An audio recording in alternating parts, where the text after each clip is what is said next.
Before the kings, before the cities, before even the gods had settled into names, there was water, not the wild sea, but something deeper, still, fresh, flowing in silence beneath the surface of the world.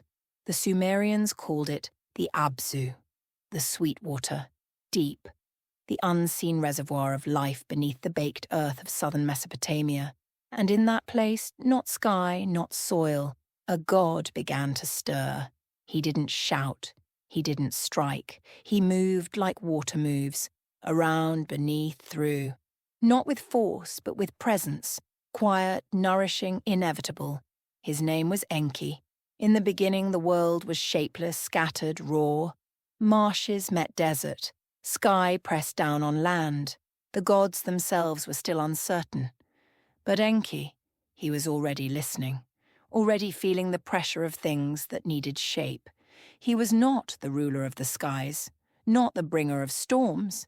He had no thunder, but he had time, he had clarity, and he had depth. The myths that survived him were written on clay, but the stories themselves run like rivers, winding, overlapping, flooding into each other. Stories of wisdom, of making, of saving, of error and recovery, of solutions no one else could see. This is not the tale of a warrior god. It is the tale of a builder, a trickster, a counselor, and a creator. A god who did not need a throne to rule, because he was already beneath everything, feeding it, holding it up. This is the story of Enki, and this is Myths and Sagas. Enki was not a god of dominion, he was a god of origin. In the pantheon of Mesopotamia, gods took titles like wind, sun, war, judgment, but Enki's domain was less visible and more essential. Fresh water, the kind that seeps from underground aquifers and nourishes without fanfare. The kind you don't notice until it's gone. The kind that makes life possible. From the city of Eridu, said to be the oldest city on earth, Enki watched the world unfold. His temple there was called the Iabzu, House of the Deep Waters. It was less a palace than a sanctuary, a convergence point where heaven touched the underworld and everything in between. His home was not built for thunder but for understanding. Deep pools, lush reeds, cool air rising from the sacred marsh. His mother was Namu, the primordial sea. His father, An, the sky itself. His siblings included Enlil, god of air and storm, and Ninhursag, the Earth Mother. And in this triad, sky, air, earth, Enki became the quiet force that made them cohere. He was the one who could translate. In later tradition, the Akkadians would call him Ea. His icon was a Capricorn, a goatfish, half land, half water. Streams flowed from Enki's shoulders in every image they carved. Fish swam in those streams. They weren't just decoration, they were declaration.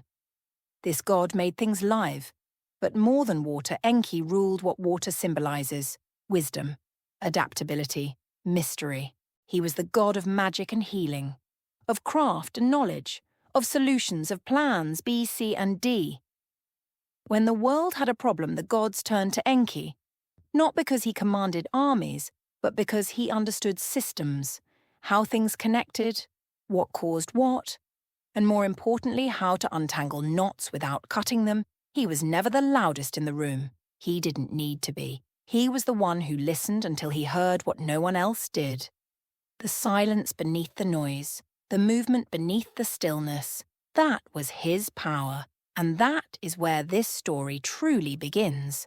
There's a hymn, older than most temples, that tells how the gods gathered when the world was still soft, shapeless, and Enki rose not to command but to arrange.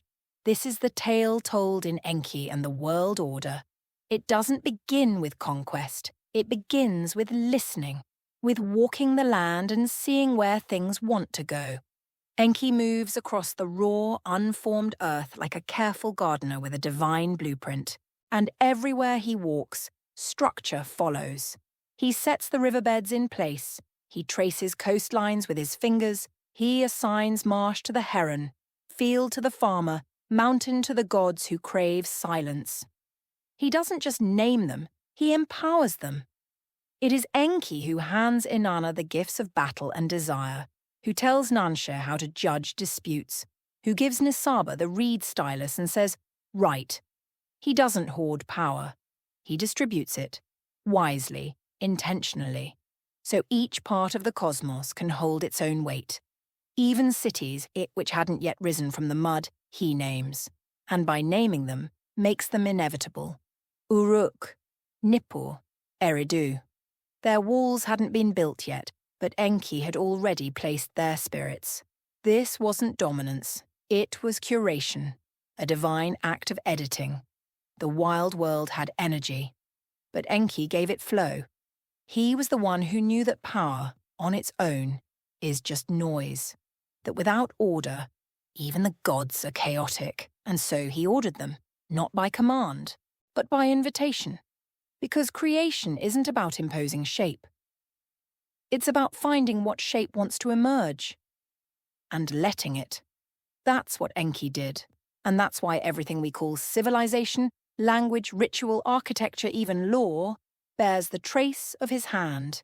He didn't build it all, but he made it all possible. There's a story they tell about Inanna, young, bold, divine, sailing to Eridu, the ancient city of Enki. She arrived in splendor, dressed in purpose, but she smiled like kin. Enki greeted her with warmth. She was his granddaughter after all, a guest, a goddess. And in the language of gods, that meant drinking. They drank deep that night. Beer flowed and so did compliments. She praised his wisdom. He toasted her beauty. 1 cup became 7. 7 became excess. And somewhere in that golden haze of laughter and intoxication, Enki, generous, foolish, enchanted, offered her a gift. "Name your wish," he said. Inanna named the me with the bones of civilization. Not just kingship and law, but also music, seduction, grief, craft, article justice, even deceit, each one a facet of life, divine blueprints for how humans should live.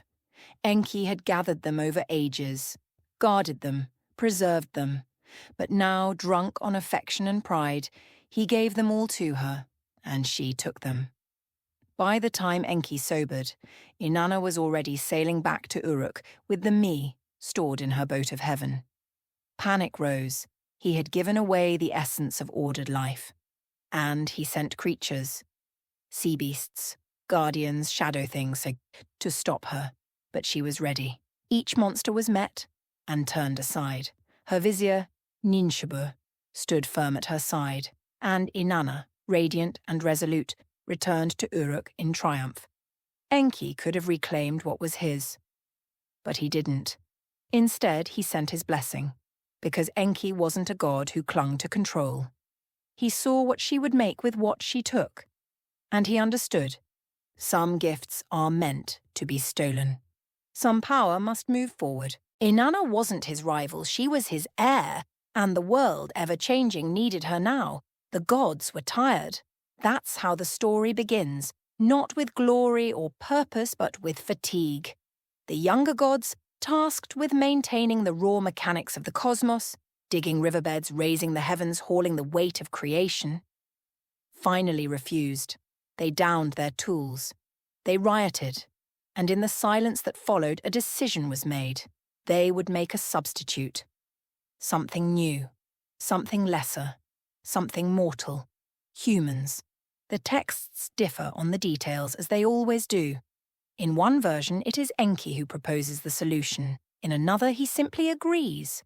But in all of them, he is the one who makes it happen, not alone. The mother goddess is there. Ninhursag, also called Ninmah or Nintu, Earth itself made conscious. Together they shape a body from clay. But not just mud, not just earth. Into the mixture goes something else, divine blood, the blood of a slain god. In some versions, Ilawela, a deity sacrificed for this purpose. His essence mingled with dust.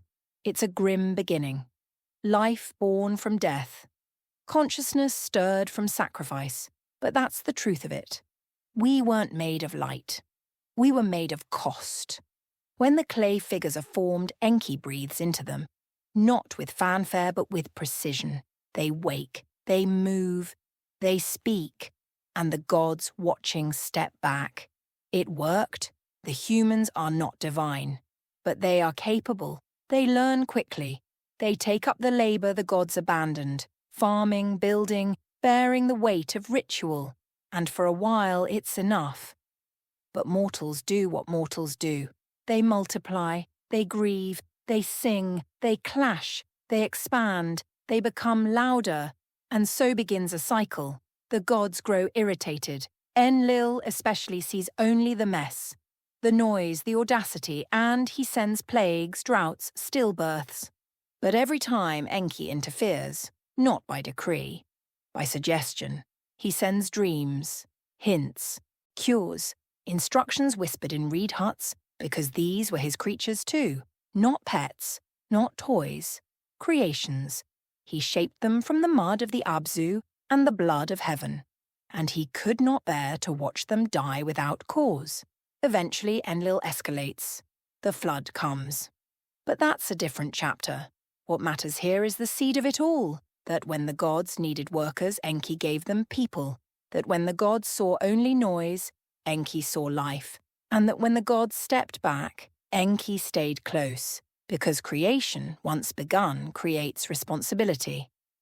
And Enki, unlike many who make, stayed to tend what he'd made. It starts with noise, not the clamour of war, but the everyday sounds of human life. Breathing, speaking, building, crying, living. The gods grew tired of it. In the myth of Atrahasis, the world had grown crowded. Too many people, too much sound. The great god Enlil, Enki's brother, could no longer rest.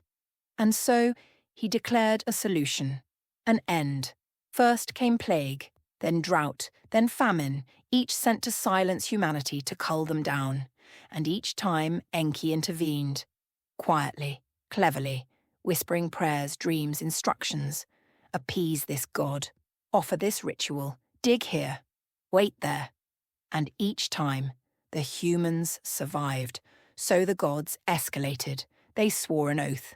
No warning this time, no exceptions. And they planned the flood. But Enki, bound by oath, bound by love, found a way. He didn't tell a man directly. He spoke to the walls of Atrahasis' house. And Atrahasis listened.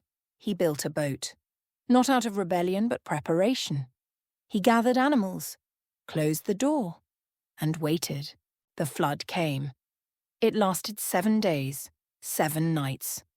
The world vanished under water. And when it receded, Atrahasis lived. Enlil was enraged.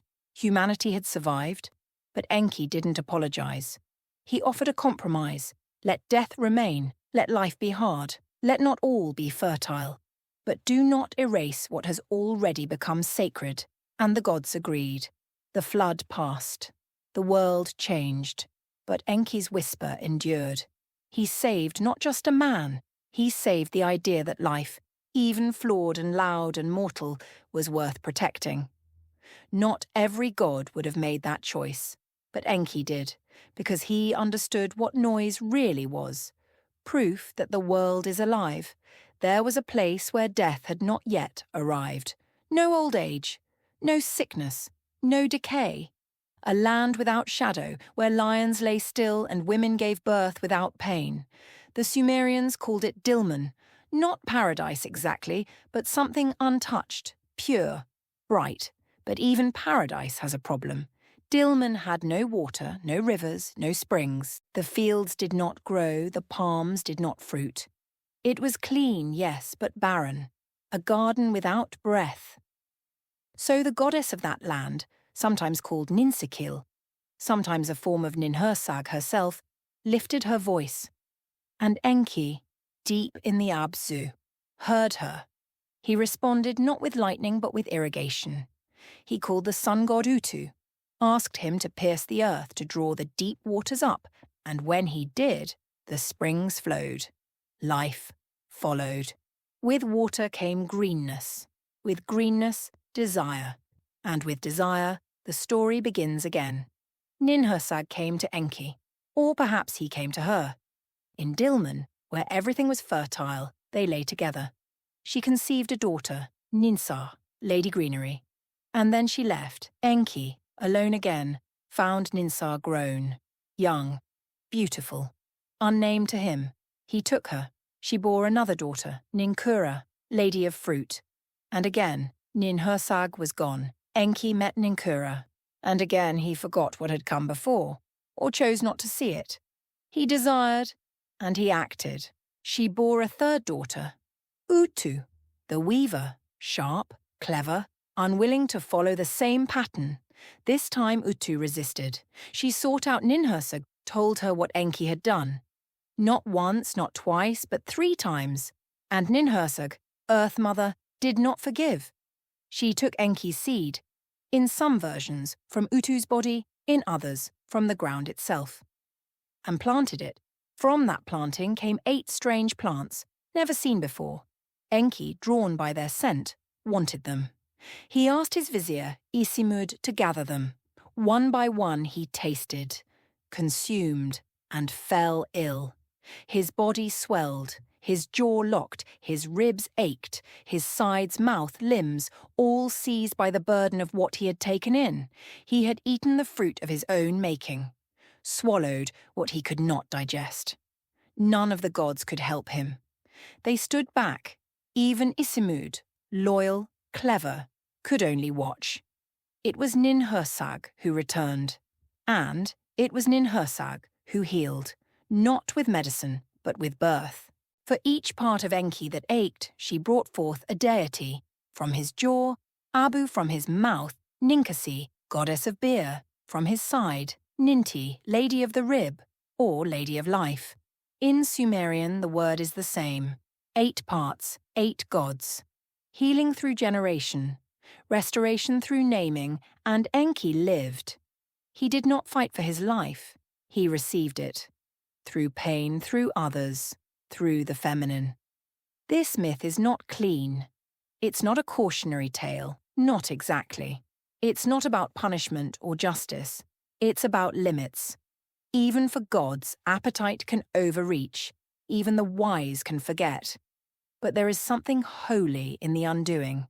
In the broken body made whole again, not by undoing the past, but by birthing something from it. Enki's curse becomes his cure. And the world receives 8 new faces of life. This, too, is creation. And not all creation is clean.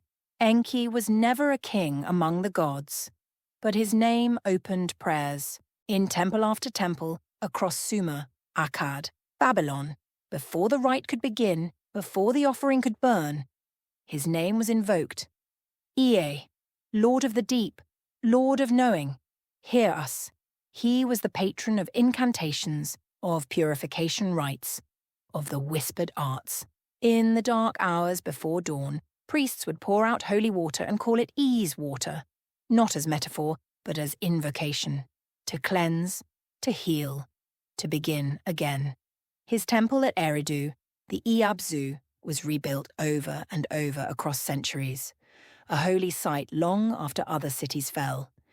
Even as gods rose and were forgotten, Enki endured. He became something larger than a name. In Babylon, his son Marduk took the throne of heaven, but Enki remained the wise father, advising, balancing, steadying the narrative. In some hymns, it is Enki who gives Marduk the tools of rule. Not with envy, but precision. He knew when to step aside. He appears in seals and reliefs, a seated figure with water flowing from his shoulders, fish leaping mid-stream. Always moving, never dominating. Not the centre of the scene, Manea, but the one making it possible.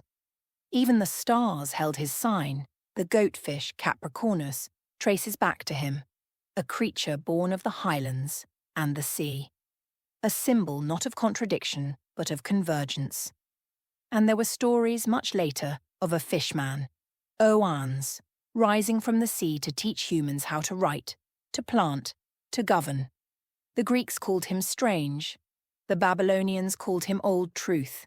He looked a lot like Enki, not a savior, not a tyrant, just a presence, a steady hand beneath the floodline of history.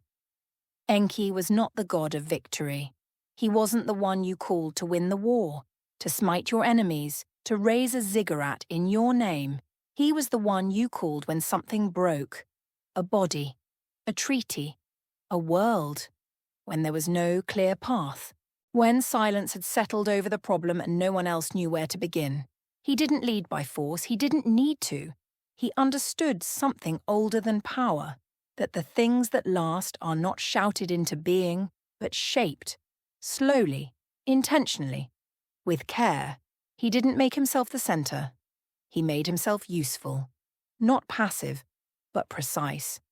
A quiet architect, a presence that listened before speaking, and only spoke when something could truly be restored.